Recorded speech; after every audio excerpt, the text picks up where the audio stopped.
Welcome back to my YouTube channel. Make sure to like and subscribe to the channel for more interesting stories like these. Now, let's get into today's story video. Fiancé cheated and planned something so horrible, I can't believe it. I'm male 28, really enraged right now. I just returned from a long-term deployment abroad and discovered that my fiancé, female 24, had been cheating on me the whole time. That's terrible enough, but things get much worse. She contracted herpes from the other guy, and, I hope you're sitting, her goal was to infect me as well, giving me an excuse not to dump her. Are you serious? Can somebody explain her logic to me? She was trying so hard to lure me into bed. Normally, she allows me a few days to recover from jet lag before initiating intimate. But this time she was talking nasty, cam girl dirty. She never does that, and jumping into my lap in the parking garage. She's usually extremely discreet about physical love. Something didn't seem quite right, so I told her I wanted to rest after my long travel. This sparked a massive brawl on the way home, which escalated into a full-fledged shouting war once we arrived, replete with her destroying stuff. I didn't understand what was going on and told her I was going to contact the cops so she could be locked up for her own good. And that's when she admitted she cheated on me with a man she met on Tinder. She admitted it was a mistake, apologized, and asked me to forgive her. I simply gazed at her, trying to catch my breath.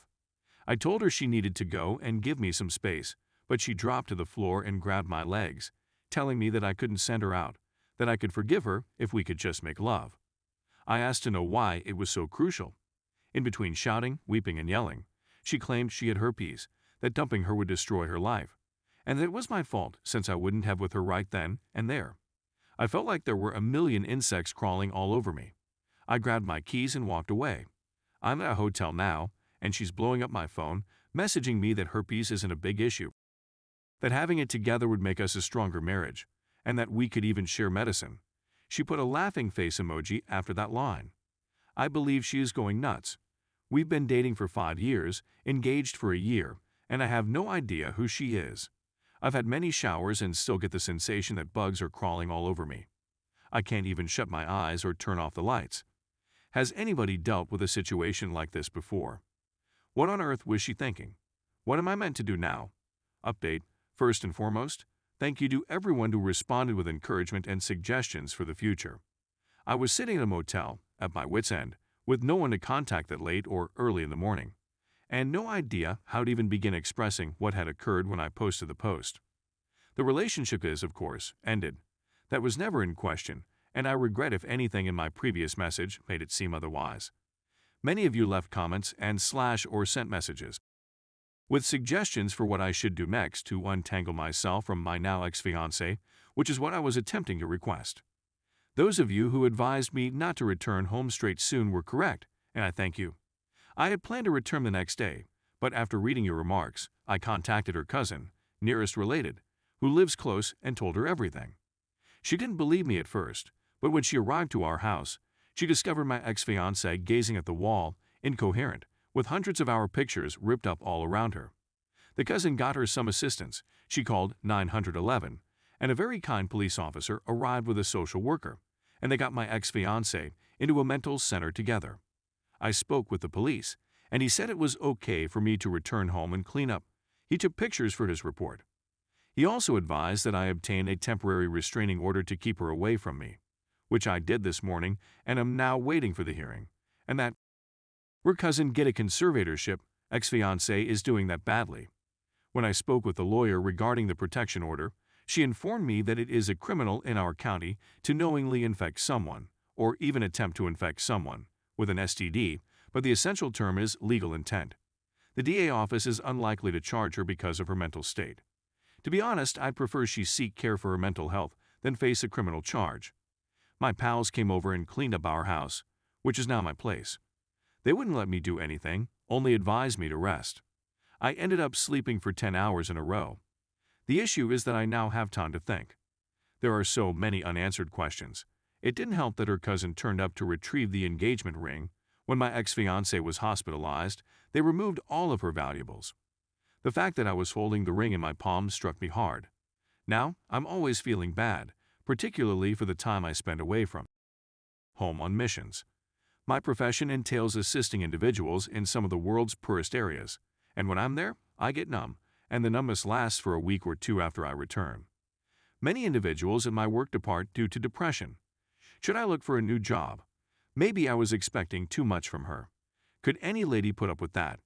Anyway, I got a few minutes and wanted to express my gratitude to everyone who helped keep me calm when everything went wrong. Thank you very much. Story 2. 15 months left in the military. Kind of a rant, but also a reminder to some that they can persevere. I joined when I was 18 and was just a regular young person looking to earn some money and move out of my area. I quickly realized that recruiters lie and say things you want to hear in order to save their own butts and get people in. Pro tip: ask folks you know in the military how it actually is. A recruiter will make it seem like the nicest thing ever, but you'll be screwed in some way, shape, or form. So many individuals I know had their MOS messed up and ended up doing something absolutely opposite of what they want. The first year was difficult, but I honestly loved the first 4 months after boot camp. Nevertheless, after I joined the fleet, I was in for a surprise. Toxic who seem to care but don't. Stupid games and compelled volunteerism. Let's not even get started on Navy medical. Shortest healthcare ever. I assume that's what happens when a branch hires workers under the age of 25 with a year of training. They don't care about the numerous backed-up appointments or the shady advice. My friends messed up their ACL, ligaments, and so on, and medical refused to give them an MRI because they believed cooling it and giving them a light-duty chit would address the issue. It's very pitiful. Leaders have set you up with motivating nonsense they don't even believe in. The order standards and so on are also so ridiculous. Having standards is undeniably respectable, and order comes in several forms, but they don't even hold everyone to the same standards. Everything is thrown under the rug if you are an officer or over the pay grade of B5 and S3 hawks up the high-ranking overweight Marines so they aren't in BCP. Because they can't lose rank, SNCOs may skip out on duties and say and do anything they please. It's really hypocritical. The junior Marines are workhorses, but the superiors receive credit and evaluation from everyone. Don't get me wrong, there are some excellent leaders out there, but they aren't as frequent as you would assume. The military, or at least the USMC, is not what the general public believes it to be. Yes, there are Marines who give their all and make selfless sacrifices, but the vast majority of Marines are drunken jerks who enlisted because they needed to boost their ego and didn't have anything else going for them. Young kids get married just to get out of the barracks or off base, only to be when their wife cheats on them during deployment, or because they never get home on time, or they get and are forced to stay in for years because they now have dependents and can't get out and go straight to college without a steady income. Personally, I despise my store and its customers. They micromanage nonsense that doesn't even need micromanagement. I come in early, perform my work well, and still get hammered for little nonsense. I was given 8 hours to create a PowerPoint presentation with 15 slides that had to be 10 minutes long since I had not completed 3 MCI by a specified deadline. I arrived at work at 8 a.m. and didn't leave until 11 p.m. They don't care about your free time or your priorities outside of work. It's simply idiotic. When you complain or inform them, they give you the moto-gay stuff like you're a Marine 24/7. The mission is more important, when the mission in question is writing book reports and MCI simply to make it seem like my toxic superiors are doing a good job for their fit representatives. I honestly can't wait for time to pass. Hopefully, these 15 months will go by and I'll be able to take a month off terminal, return home, start trade school, and smoke some loud with my sons. And I already know what you're going to say, and I don't care. This isn't the stroll in the park you think it is, and military suicide is at an all-time high. Fortunately, I've never had such ideas, but there was a moment when I was so miserable that I wanted to go to medical and tell them I was really depressed, because I was, in the hopes that it would make me suitable for early separation. I'm not sure how I survived over 3 years of this. It's really amazing to me, but I can't wait to get out. Everything believes I'm re-enlisting, because if you tell them you aren't, you're treated like a jerk, and no one wants to assist you. People often remark, "Look what the Corps done for you. Why don't you get back to it?" I gave the Army 4 years of my life that I will never get back. That is sufficient in my opinion. There are many things the military has taught me for which I am thankful. Yet, this institution wears a mask to the public half of the time. It's not as professional and encouraging as it seems to those of you who aren't in. But that's just my rant. There was something I needed to get off my chest. Cheers to 15 months of games.